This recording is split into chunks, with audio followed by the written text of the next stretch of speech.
Hello student, आपका स्वागत है स्प्लिट स्टडी चैनल पे। तो चलिए आज का क्वेश्चन हम लोग डिस्कस कर लेते हैं।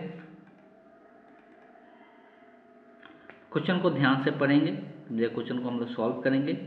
देखो, बोला है रतिराम है, कोई इंसान है रतिराम, जिसका नाम क्या है रतिराम, शहर में दूध बेचता है। ठीक, शहर में दूध बेचने का काम करता है।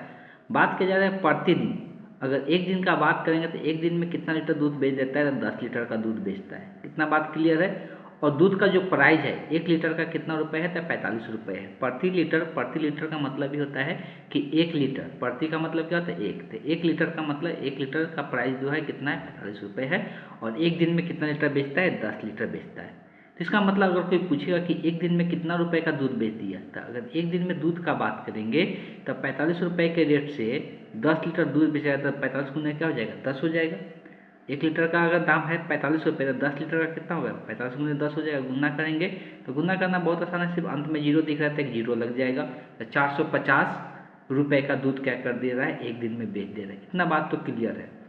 अब यहाँ पे एक इन्फॉर्मेशन दिया हुआ है कि हर हफ्ते वह 50 रुपये नगर निगम को देता है। हर हफ्ते कितना रुपये, तो 50 रुपये नगर निगम को दे देता है। मतलब कहने का मतलब क्या है कि हर एक सप्ताह में उसको टैक्स के रूप में 50 रुपये क्या करना पड़ता है, देना पड़ता है। इतना बात क्लियर हो गया। अब बात की जाए सितंबर 2021 में रतिराम कितने रुपए कमाए। तो सितंबर 2021 में रतिराम, तो सितंबर माह का बात किया जा रहा है। इसका मतलब क्या है कि सितंबर में उसने कितना पैसा कमाया, इतना बताना है।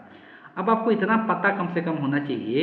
अब ये नॉलेज क्या इसमें, क्या किस नॉलेज को जांच कर रहा है, तो आपको इस नॉलेज का भी जांच कर रहा है कि आपको ये पता है कि नहीं कि हर एक मंथ कितने मंथ का, मतलब कितने दिन का मंथ होता है।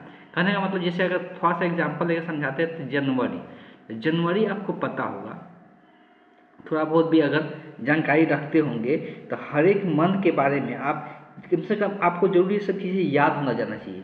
ये सब चीज़ें क्या होना चाहिए, आपको याद होना चाहिए। तो अगर हम लोग जनवरी का बात करते हैं तो जनवरी जो होता है वो 31 दिन का होता है, ये सबको पता होना चाहिए। फरवरी जो होता है, तो फरवरी जो होता है सबको पता होना चाहिए 28 दिन का होता है। लेकिन फरवरी एक आता है हर एक 4 साल पे, जिसको लीप ईयर कहते हैं, जो कितने दिनों का होता है, 29। ये कब आता है, तो 2020, फिर 2024, 2028, 4 साल पर हमेशा आपको देखने को मिलता है ना। तो नॉर्मल 28 दिन का होता है।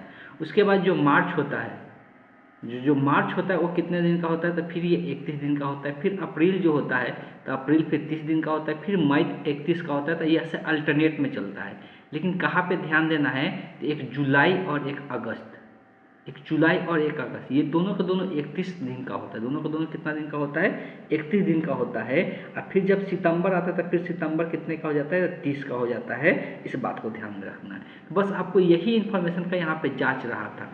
मतलब सितंबर में कितने दिन होता है, 30 दिन होते हैं। मतलब 30 दिन में वो कितना रुपये कमाया बताना है।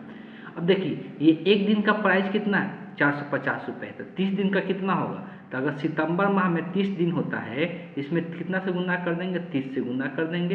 एक दिन का 450 था, 30 दिन का ये निकल के आ जाएगा। तो 30 से गुना करेंगे तो 45 दिया कितना हो जाएगा, तो 135 होता है। तो 45 दिया 135, और 2 जीरो यहाँ, एक जीरो और एक यहाँ जीरो, तो कितना इस पर जीरो आ जाएगा, 2 जीरो आ जाएगा। मतलब सितंबर माह में कितना रुपये कमाएगा, 13,500। अब घबरा के यही टिक नहीं कर देना है, 13,500 रुपये, इतना नहीं, इसका कमी नहीं होगा। इसलिए कि इसको एक सप्ताह में कितना रुपये टैक्स देना पड़ जा रहा है, तो एक सप्ताह में 50 रुपये टैक्स देना पड़ रहा है। अब जब एक सप्ताह में 50 रुपये टैक्स देना पड़ रहा है, तो हमको पता है कि एक मंथ में कितना सप्ताह होता है। अभी ये भी ये जांचने की कोशिश कर रहा है। तो एक मंथ में कितना सप्ताह होता है, तो 4 सप्ताह होता है। एक मंथ में कितना, 4 सप्ताह होता है। तो अब जैसे कि एक सप्ताह में 50 रुपये, तो 4 सप्ताह में कितना टैक्स कितना हो जाएगा। तो टैक्स का बात करेंगे तो 50 गुने कितना आ जाएगा, 4 हो जाएगा। 50 गुने 4 करेंगे मतलब 200 रुपये टैक्स हो जाएगा। ये कमाया इतना था, लेकिन 200 रुपये टैक्स दे देगा तो कितना बचेगा, तो ये 13,500 है, इसमें से 200 रुपये टैक्स दे देगा तो 13,000 कितना बचेगा, 300 बचेगा। 13,300 रुपये इसका प्राइस हो जाएगा। लेकिन 13,300 रुपये कोई भी ऑप्शन में हमको दिख नहीं रहा है। एक सेकेंड, ठीक है, यहाँ पर एक चीज़ मिस्टेक हो रहा था कि जैसे 13,000 4 सप्ताह होता है, एक मंथ में कितना, 4 सप्ताह होता है। लेकिन अगर 30 दिन का बात करेंगे तो मान लेते 4 सप्ताह होता है, लेकिन हमको पैसा 5 बार देना पड़ेगा। क्यों, मान ले दूसरा तारीख को मंथ सप्ताह लग गया, मतलब दूसरा तारीख को संडे है, तो संडे होगा तो उस दिन 1 पैसा दे देंगे।